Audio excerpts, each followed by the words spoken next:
এটা মাত্র ভুলের ভাবে 25,000 টাকা জরিমানা হব পারে, 3 বছর পর্যন্ত জেল। এবছর হলে বাতিল করে দেওয়া হব বাহনের পঞ্জীয়ন। আহি গল যানবাহন চলাচলক নতুন নির্দেশনা। সব খুবই গুরুত্বপূর্ণ খবর। শীঘ্রই আপডেট কৰি লওক আপোনাৰ যানবাহনৰ নথিপত্ৰ, অন্যথা ৰাজপথত ভৰিব লাগিব 10,000 টাকা পৰ্যন্ত জৰিমনা। যানবাহন চলাচলক লৈ আহি গল নতুন নিৰ্দেশনা। সুৰাপান কৰি গাড়ী চলালে 10,000 টাকা পৰ্যন্ত জৰিমনা, লগতে 6 মাহৰ জেল। পুনৰ একে ভুল কৰিলে 15,000 টাকা জৰিমনা, লগতে 2 বছৰ পৰ্যন্ত জেল। সিটবেল্ট ব্যৱহাৰ নকৰি গাড়ী চলালে 1,000 টাকা পৰ্যন্ত জৰিমনা। হেলমেট নোহোৱাকৈ গাড়ী চলালে 1,000 টাকা জৰিমনা, লগতে 3 মাহলৈ বাতিল কৰা হ'ব লাইসেন্স। মোবাইল ফোন ব্যৱহাৰ কৰি গাড়ী চলালে 5,000 টাকা জৰিমনা। লাইসেন্স নোহোৱাকৈ গাড়ী চলালে 5,000 টাকা জৰিমনা। দুচকীয়া বাহনত 3 জনতকৈ অধিক উঠিলে 1,000 টাকা জৰিমনা। ইন্স্যুৰেন্স নোহোৱাকৈ গাড়ী চলালে 2,000 টাকা জৰিমনা, লগতে 3 মাহৰ জেল। বাৰে বাৰে একে ভুল কৰি থাকিলে 4,000 টাকা জৰিমনা। প্ৰদূষণ প্ৰমাণপত্ৰ নাথাকিলে ভৰিব লাগিব 10,000 টাকা জৰিমনা, লগতে 6 মাহৰ জেল। বিপজ্জনকভাৱে গাড়ী চলালে 5,000 টাকা জৰিমনা। ৰাজহুৱা পথত ষ্টাণ্ট বা ৰেচিং কৰিলে 5,000 টাকা জৰিমনা। অভাৰলোড কৰিলে 20,000 টাকা জৰিমনা। কম বয়সৰ ল'ৰা ছোৱালীয়ে গাড়ী চলালে 25,000 টাকা জৰিমনা, লগতে 3 বছৰ পৰ্যন্ত জেল। এবছৰলৈ বাতিল কৰি দিয়া হ'ব বাহনৰ পঞ্জীয়ন। 25 বছৰলৈ নাপাব ড্ৰাইভিং লাইসেন্স। পৰৱৰ্তী খবৰ। নেপাল কাণ্ডৰ প্ৰভাৱ পৰিছে ভাৰতত। নেপালৰ সীমামূৰীয়া বহু ৰাজ্যত হাই এলাৰ্ট। প্ৰতিবাদৰ মাজতে মল আৰু দোকানত লুটপাট চলাইছে দুৰ্বৃত্তই। চাওক খুবেই গুৰুত্বপূৰ্ণ খবৰ। প্ৰতিবাদ উত্তাল নেপালত ভয়ংকৰ পৰিস্থিতি। সমগ্ৰ নেপালত জাৰি কৰা হৈছে কাৰফিউ। ভাৰততো নেপাল সংকটৰ প্ৰভাৱ। উত্তৰ প্ৰদেশৰ নেপাল সীমান্ত অঞ্চলত হাই এলাৰ্ট জাৰি।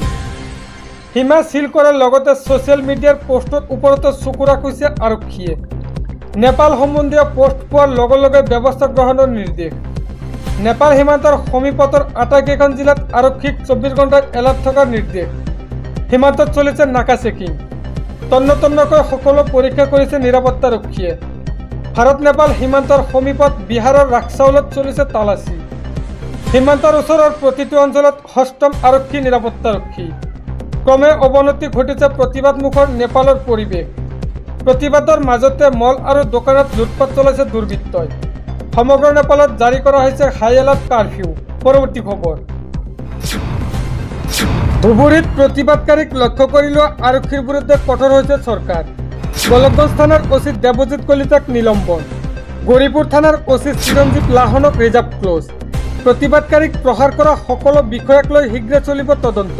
চাওক খুবেই গুৰুত্বপূৰ্ণ খবৰ। মুখ্যমন্ত্ৰীৰ নিৰ্দেশত প্ৰতিবাদকাৰীক লক্ষ্য কৰা আৰক্ষী বিষয়াক নিলম্বন। আক্ৰাছুৰ দাবী সন্দৰ্ভতো আলোচনাৰ আশ্বাস। প্ৰতিবাদকাৰীক প্ৰহাৰ কৰা সকলো বিষয়লৈ চলিব উচ্চ পদৰ তদন্ত। মুখ্যমন্ত্ৰীৰ নিৰ্দেশত আৰক্ষী বিষয়াক ৰিজাৰ্ভ ক্লজ। গোলকগঞ্জ থানাৰ আৰক্ষী ভাৰপ্ৰাপ্ত বিষয়া দেৱজিৎ কলিতাক নিলম্বন। গৌৰীপুৰ থানাৰ আৰক্ষী ভাৰপ্ৰাপ্ত বিষয়া চিৰঞ্জীৱ লাহনক ৰিজাৰ্ভ ক্লজ। ধুবুৰীত প্ৰতিবাদৰ মাজতে প্ৰতিবাদকাৰীক প্ৰহাৰ কৰিছিল আৰক্ষীয়ে। প্ৰতিবাদকাৰীক আৰক্ষী বিষয়া দেৱজিৎ কলিতাৰ নেতৃত্বত আৰক্ষী আৰু CRPF জোৱানে কৰে লাঠিচালনা। গুৰুতৰভাৱে আহত হয় পুৰুষ মহিলাকে ধৰি শতাধিক প্ৰতিবাদকাৰী।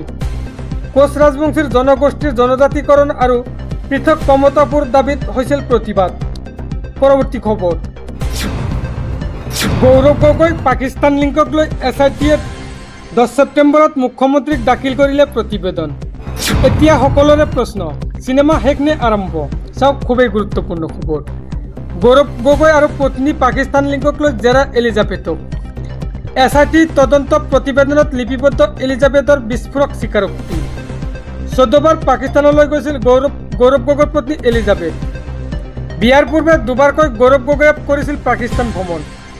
বিগত 1.5 মাহত 9জনকৈ ব্যক্তিক সোধা পোছা কৰিছে SIT-য়ে। নতুন দিল্লীত SIT-ৰ জেৰাৰ সন্মুখীন হৈছিল গৌৰৱ পত্নী এলিজাবেথে।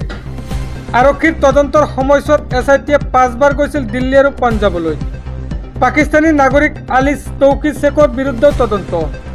আলী তৌকি শ্বেখৰ কেইবা কোটি টকা বিনিয়োগ আছিল এলিজাবেথৰ কৰ্মৰত NGO-ত। আলী তৌকি শ্বেখ পাকিস্তানত পৰিকল্পনাৰ আয়োগৰ অন্যতম উপদেষ্টা। প্ৰাক চোৰাংচোৱা সংস্থা ISR সৈতে ঘনিষ্ঠ সম্পৰ্ক আছে আলী তৌকি শ্বেখৰ। আলী তৌকিৰ শেখ লিড নামৰ সংস্থাটোৰ CEO। লিডৰ অধীনৰ প্ৰকল্প ক্লাইমেট এণ্ড ডেভেলপমেণ্ট নলেজ নেটৱৰ্কৰ সম্বন্ধক আছিল এলিজাবেথ। পৰৱৰ্তী খবৰ, আকৌ বিমানত বিজুতি। পুনৰ এয়াৰ ইণ্ডিয়া বিমানত যাত্ৰীৰ মাজত হাহাকাৰ।